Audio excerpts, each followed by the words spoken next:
Good evening, folks. Welcome back to Let's Talk with Casey and Mike.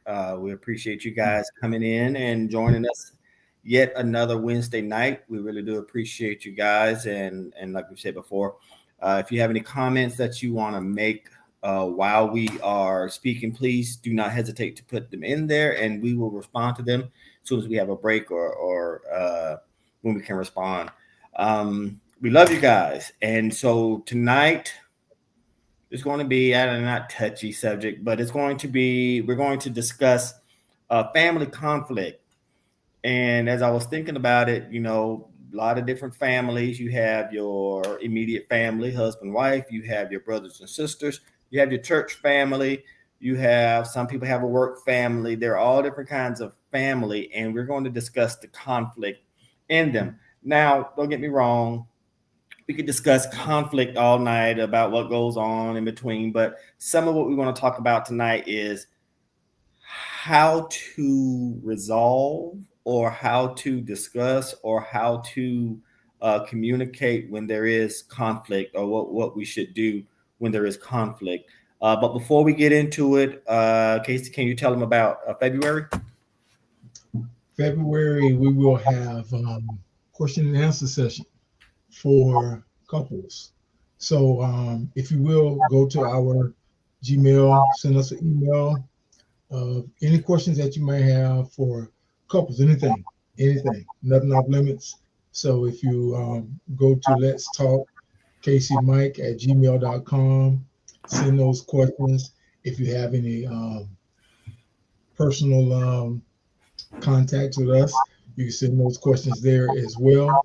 But we just want to be an open book and try to help whoever we can, however we can.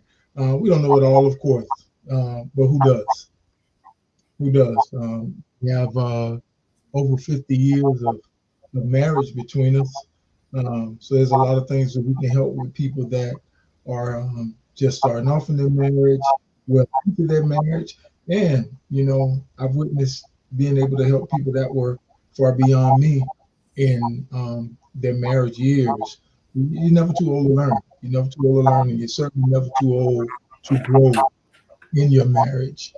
Um, so let's prepare for questions and answers, if you will, by February 11th, 2 weeks from tonight.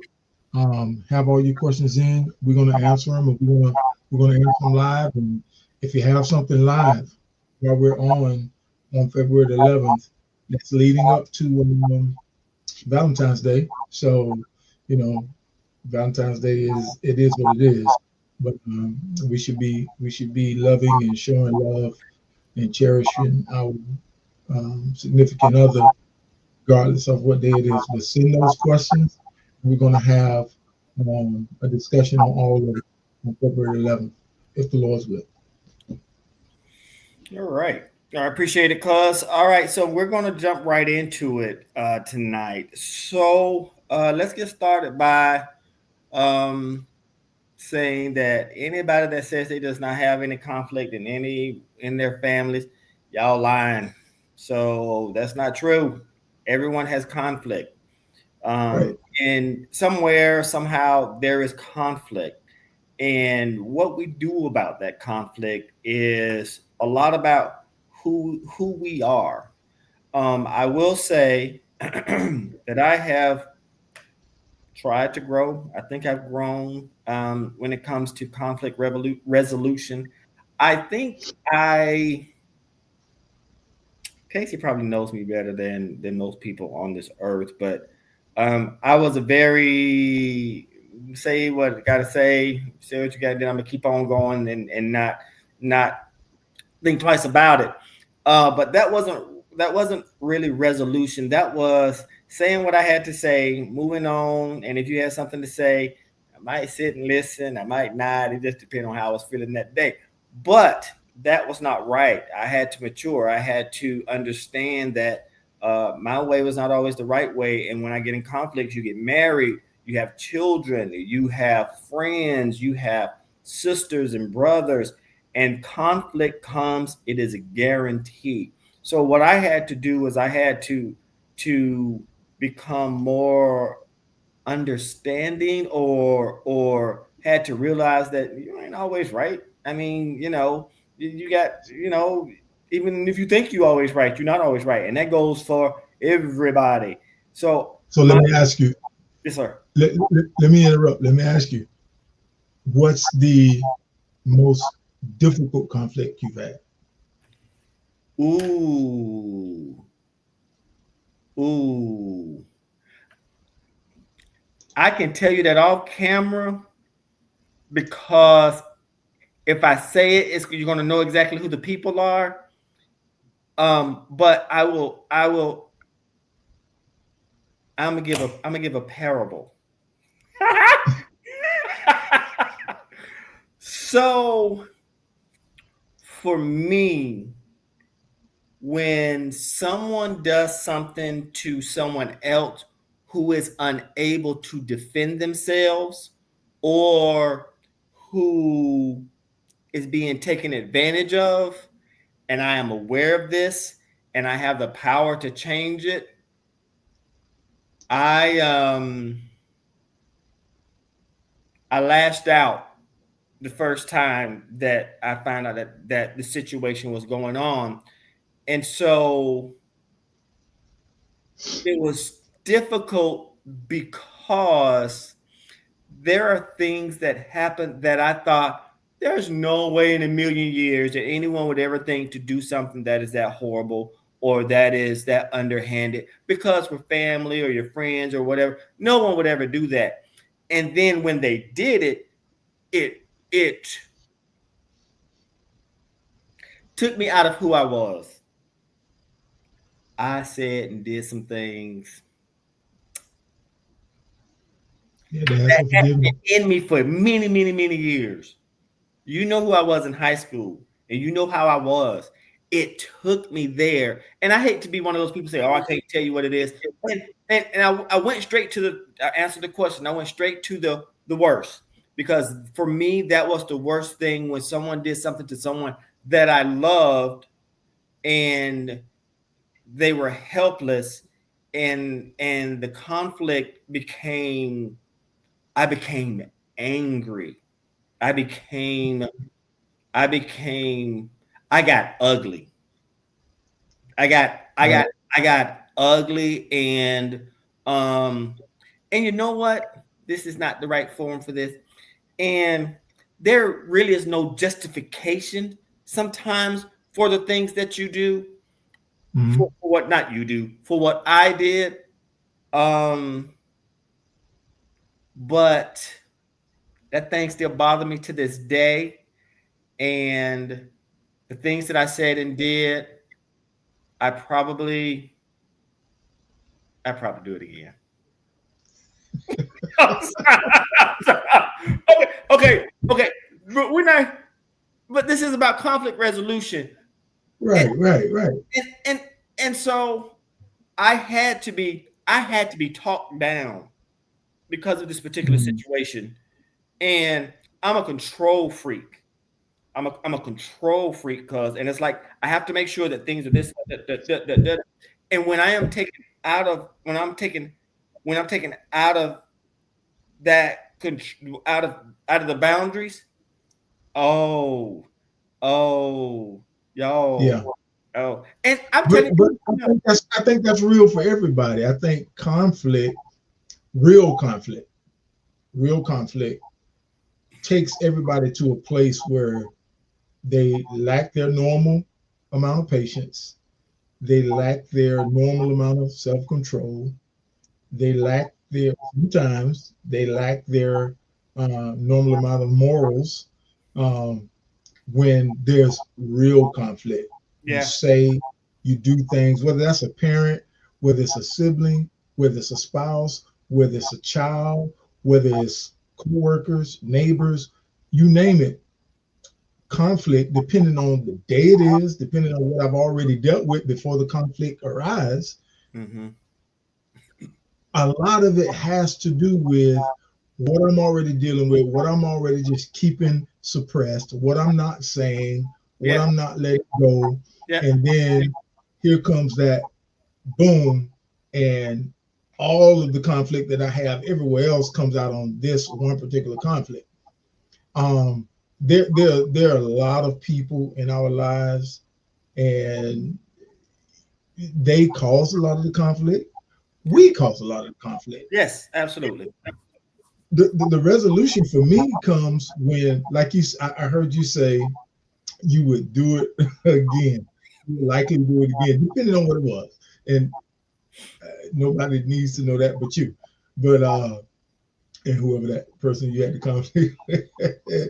But there are things that we have to have that moment of pause and calm, because there's so much to come back from and so much to ask for. And forgiveness is necessary. Absolutely. Of course, forgiveness is necessary in order to be forgiven.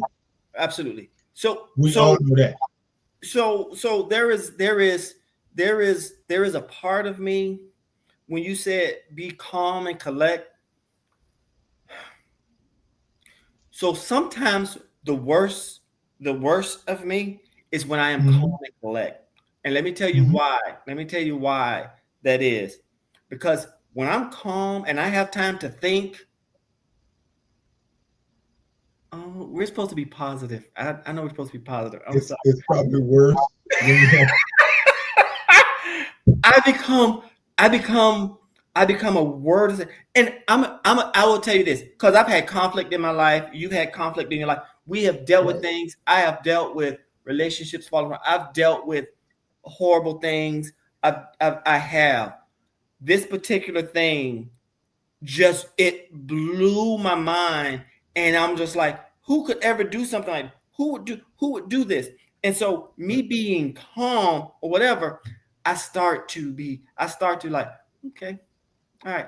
And that you know what I found out with me? What? Is when we give into that, we start listening to the louder voice. The louder voice is always the voice that wants you to react in a negative way. Yeah. The louder voice is the voice that wants you to react emotionally. The louder voice is the voice that wants to destroy, that wants to send you to jail, that wants you to be in a court case, that wants you to possibly harm, that wants you to possibly be dead. That's the louder voice. Your wife said, do better. So the louder voice, that's silent, calm voice, that's the one that we need to be listening to. But in conflict and in anger, it gets so like it's extra silent. It's like, but everybody's brain works differently. Yes. Everybody's brain works differently. I just have to breathe and think. I have to breathe and think and not let anger take over. Because, and let me just say for a man and a woman, for a man and a woman, if it's conflict with a man and a woman, and somebody sees the conflict, they at a distance, the man is always going to be the negative benefactor of what's happening, because most times we're larger, most times we're louder, most times, people see us and they say, oh, what is he doing? It doesn't matter what this woman did. It doesn't matter what she said. It doesn't matter how she put her hands on you. It's how aggressive we look as men. And that's with and I'm just talking about with a female, with another male, with somebody enter office. It's always, and it's just like in sports, it's always the reaction that gets the flag. That's right. It's the reaction. It's always the reaction that gets the penalty. So I think a lot of people want to win what is going on right then. Yes. Yeah. Instead of you want to win instantly. Yeah. Which is a reaction. You know how many people think they won because they cussed you out? Yeah. I told them about this. I told them that. Yes. What did that do? You look like a fool. What did it do? You look like an idiot. Yeah. Right. You certainly didn't offend me with all of these words that you use. Yeah. I've heard them all. I've heard every cuss word in the book. I've been called everything I think I could be called. Sometimes in my mind, in my younger days, I used to call myself the worst so that it wouldn't bother me when I got called something. Yeah. So, I think in order to get beyond that, we have to understand what it means not to win, but to resolve. When we want to win, we lash. When we want to win, we cuss. When we want to win, we grab. When we want to win, we want to take control of that situation right then, instead of allowing that, I guess, that control, that pause, that breath to take over. And it's not always for anybody. I'm just saying what I've learned over the years. I have been to that place where it's like it's going to be some furniture moving going on right now. I totally understand. I totally understand. And there are a vast amount of different scenarios that could come up, and how you react in different ones. And we have to grow and we have to mature. And in most cases, I've matured. Like I say, I talked about something that just blew me out of the water, and to this day, it still bothers me. But for the most part, I think I've reeled things in. I've tried to be a better husband, a better father, a better son, a better friend, and all these things, and we mature. Because growing is the key. Trying to grow, grow, and don't be better than you were the last time. And I will say, in cases I've tried, I really have. Again, that one case that I'm talking about, y'all pray for me. But what I do have for you are scenarios that I want to present you with. All right. So be honest with me. Because so I'm gonna. I know you have no problem. You'll tell me the truth. So I'm going to present several different scenarios. I'll give you an example of how I feel, and you can tell me whether that's wrong or not. And then I want to know how you feel about it. So I have daughters. I have 3 daughters. Right. And so this is how I feel about their relationship. One of my daughters is married, one of them, whatever. When it comes to relationship conflict with my children, I don't want to know nothing about it. The only way I want to be involved is if anybody ever put their hands on my daughter. If my daughter cheats on her husband, if my daughter's husband cheats on her, if they're having financial difficulties, if they're going to, none of my business. No, none of it. Whatever conflict they have, that's okay. Only line that I draw ever is if he put his hand on her. Or if she puts her hands on him, the same deal. My question to you is, how do you feel, and how would you react to your daughters first? Your daughters, her children. If my daughters, I also have 3 daughters, 2 sons. I feel a little different in that way, because I've seen so many relationships perish because there's not someone positive pouring into the relationship. Not that I'm here to solve it, but to be a listening ear. That to me, that's more beneficial, I feel like, than them going to somebody who may be going through the same thing. And girl, you know what? This is what I did. You know what? You need to do this and that and the other. As your father, you need to go home. You need to apologize to your husband. I got you. Or if he's in the wrong, you need to go home and allow him an opportunity to apologize. Bring it up. Right. Because that's the one thing that we have to give them, that a lot of people, wash their hands of. I see what you're saying. And when I say, I don't like parents that pry. I don't like. No. That's what I'm saying. No. Parents that pry. Okay. If they're having a problem, I'll talk to both of them. I see what you're saying. I'll talk to both of them. But when it comes to that calling and, Mama, you know what he did, Daddy? No. You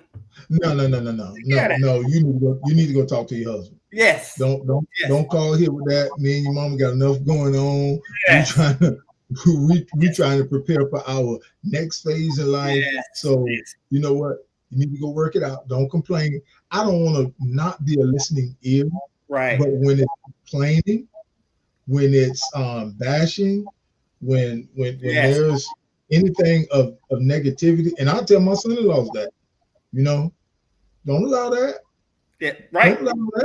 I don't condone that at all. I don't condone a argumentative spouse who just wants to tongue wrestle all the time. No. Yes, Some, exactly. some time needs to be taken. It's okay to separate in that moment and to gather your thoughts and come back and be better than to let it fester.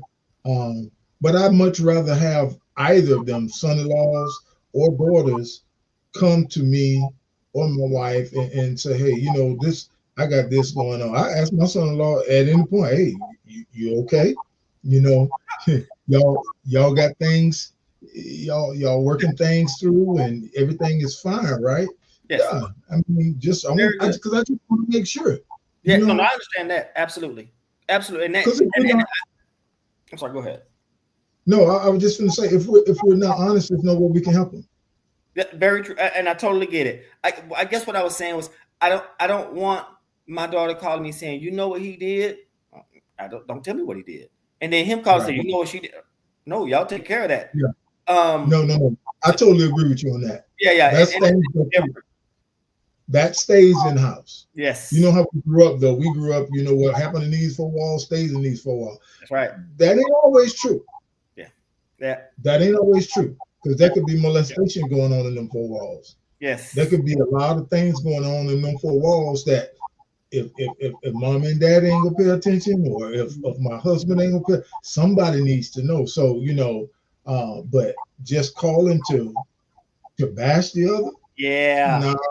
No, I don't want to hear it. And thankfully, ain't none of my girls, none of my daughters, let me say daughters, because all of them grown now. I still think of them as babies, but none of my daughters has ever called to bash their husbands, which I'm grateful. But I think that's the way you raised them, and they know. And I think they know not that. Nah, Dad ain't going for that. Yes. Yep. I ain't going for it whatsoever. Yep. Okay, that scenario. So, no, I don't think you were wrong. I don't think you were wrong.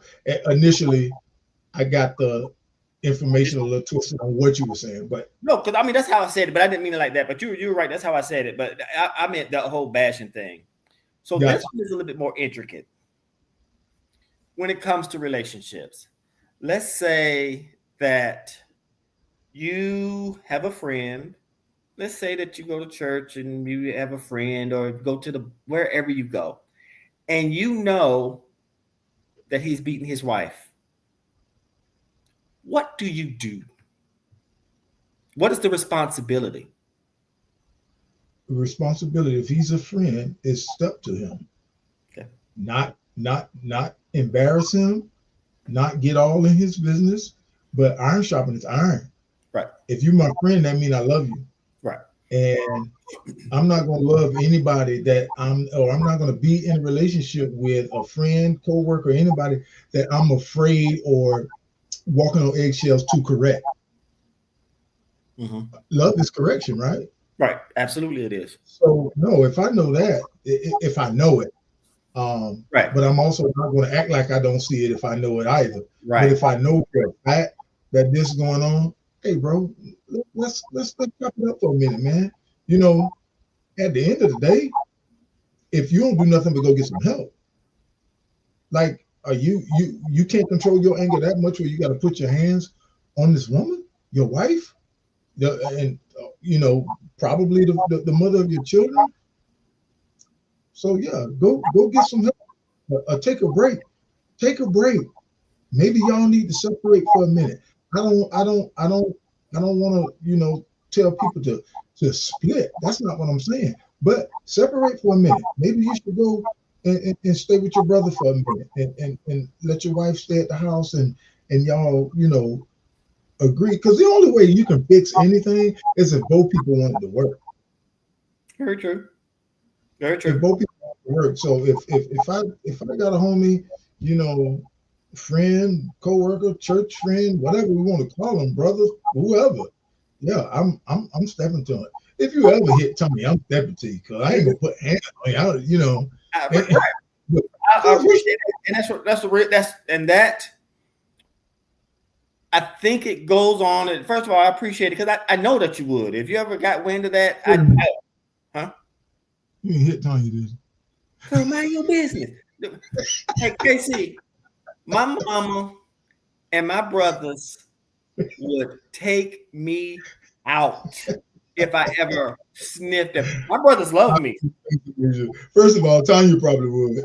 Yeah, Tiny crazy. Tiny crazy in the mug. Yeah, yeah. Yeah, she cut me in a second. And I know that. I sleep with one eye open. But yeah, Right. yeah, wouldn't do it. Love her. And because I have this thing about people being helpless, Mhm. I don't like people who are in helpless situations or helpless deal and they can't do anything about it. It just Yeah. it's something Yeah. in me that when you um can't stand up for yourself and you have a big bully, there's something about that just Well, man. I think that if you're aware of that, if that's going on in any type of relationship, I mean, I think it's our responsibility, first of all, to step up for the vulnerable. Mhm. That includes widows. That includes the fatherless. That Right, includes the elderly. that's right. I mean, you step up for those who may not be able to defend themselves, may not be able to think through things for themselves, may not be as you know complex on the social media, on the phones, on the computers. We have to be um, ahead of those things. People scamming elderly people every day, calling, getting information, sending stuff. That's crazy to me. I mean, there are people, and there are a lot of people. There are a lot of people who will just steal, kill, and destroy. I mean, this person is Right, 70, 80, 90 years old. They've worked their whole life, and you have no problem taking their life savings or right, or or or hitting on them or whatever it is. And kids who are in situations where there's nothing that they can do. There's not right. there there is a spot in me that well, I digress. So yes, yeah, and that you're right. Those who are less fortunate, and we're supposed to protect and help those people. We're supposed to. What's the other question? So the one was about your daughters. The other one was about um Stepping up to a friend or yeah. somebody's beating up. So yeah. Family conflict. When it comes to family conflict, there is only I helped you. We have conflict. I helped you again. We have conflict.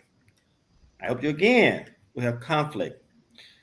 Is there ever a time where in love you say, "Boop, I'm done.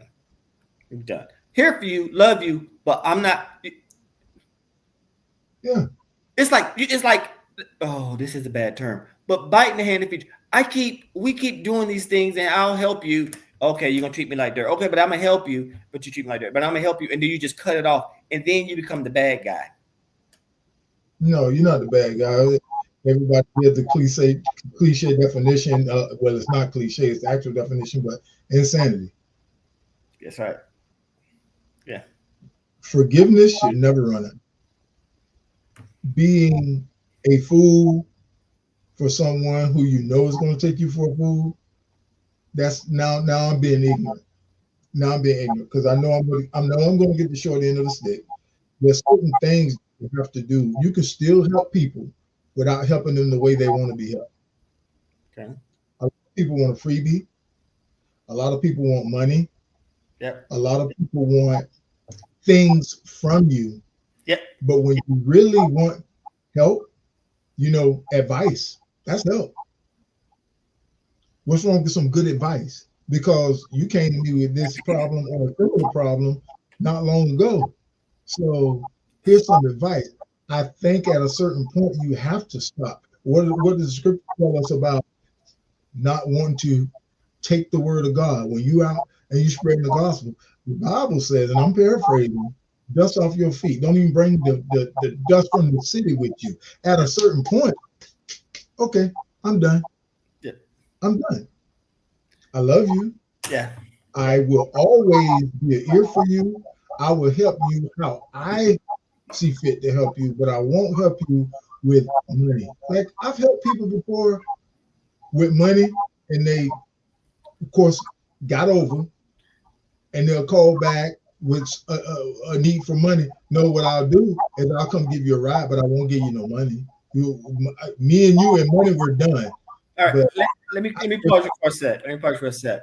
For those of you out there who don't know, Casey Jones and Kia Jones help people all the time. They are a loving couple, and they have put themselves out time and time again for the ones that they love. So I don't want you guys to I just wanted to make it known how much they help and how much they love people constantly. They do it constantly, and that is absolutely a an attribute that you guys have. And so I know when you cut somebody off, they have done some stuff because the way that you guys have loved and helped people.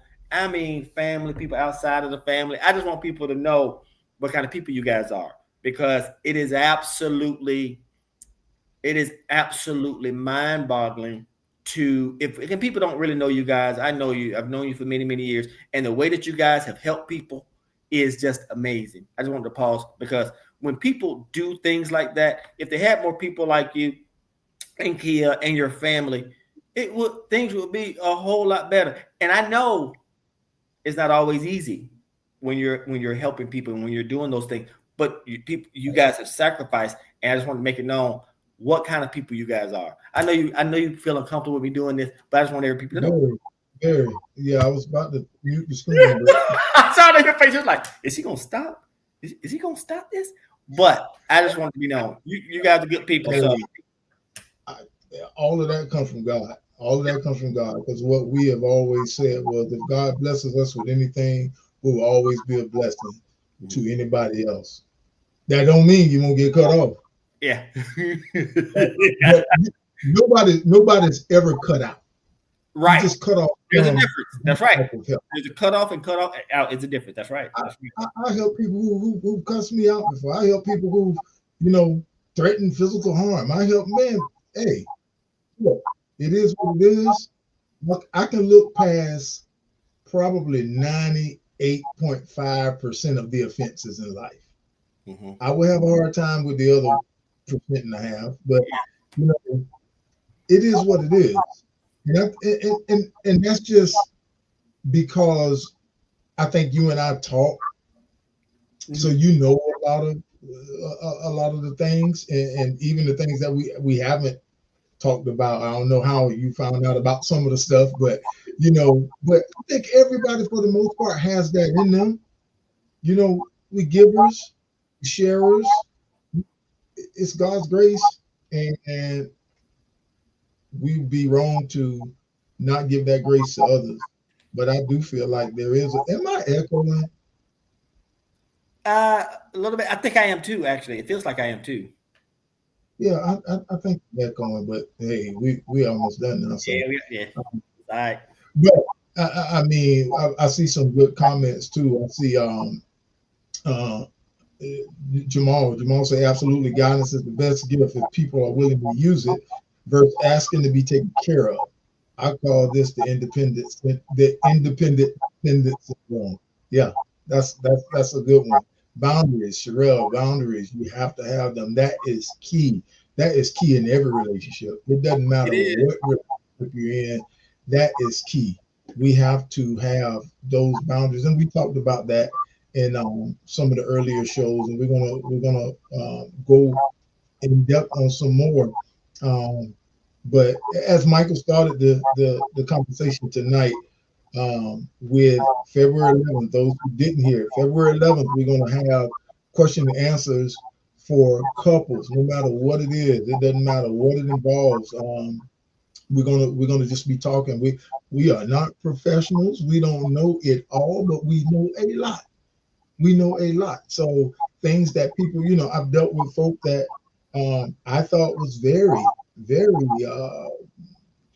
I guess, seasoned as a married man or woman, and it's like, whoa, that's how you handle that. Mm-hmm. So you never know who you can learn from and what lessons you can learn. So we ask that you all either email us at let's talk kcmike@gmail.com. Yep. You can drop them on our page. You can drop them on the Let's Talk Facebook page. You can drop them in the Let's Talk YouTube channel. But send it to us. If you have our personal pages, you can also send them there. But we're just going to talk. We're going to discuss. We're going to lay some things out and hopefully help somebody. All we're trying to do is help somebody. We're talking so we can help somebody. Yep. If we help one person, we have conquered our mission. That's right. So we've never asked anybody to hit no like and share. We ain't doing that for that. We're trying to help somebody. If you feel like it helps somebody, feel free. But we just want to help somebody. Whoever is listening is supposed to be listening. And we are grateful for all of you all that listen. And we think that it is, matter of fact, we have improved that it's helping people. We've had some calls, we've had some texts, and we've had some messages that were out of this world. I had a family member last week that was communicating on our live how she dealt with being raised by grandparents because her parents were not there for her. They, not by their own means of not being there, but they struggled. They struggled with those demons, those drug addictions and those alcohol addictions. And she was very, very, very grateful for the conversation we had last week. So that one that we reached, that's what this is for. That's right. So you guys continue to pour in, continue to comment, and we appreciate it. So without further ado, I don't have anything else, cuz you? No, unless you got another question, you got another scenario. No, I'm good. I appreciate it. We love you guys, and I want everybody to know that my wife put a knife over there. So if y'all don't hear from me in the next week, y'all can look for Tanya. We love you guys, and we appreciate you. And if you guys need anything, just let us know. We love you guys. Take care. Let's talk, Casey and Mike. See you guys next time.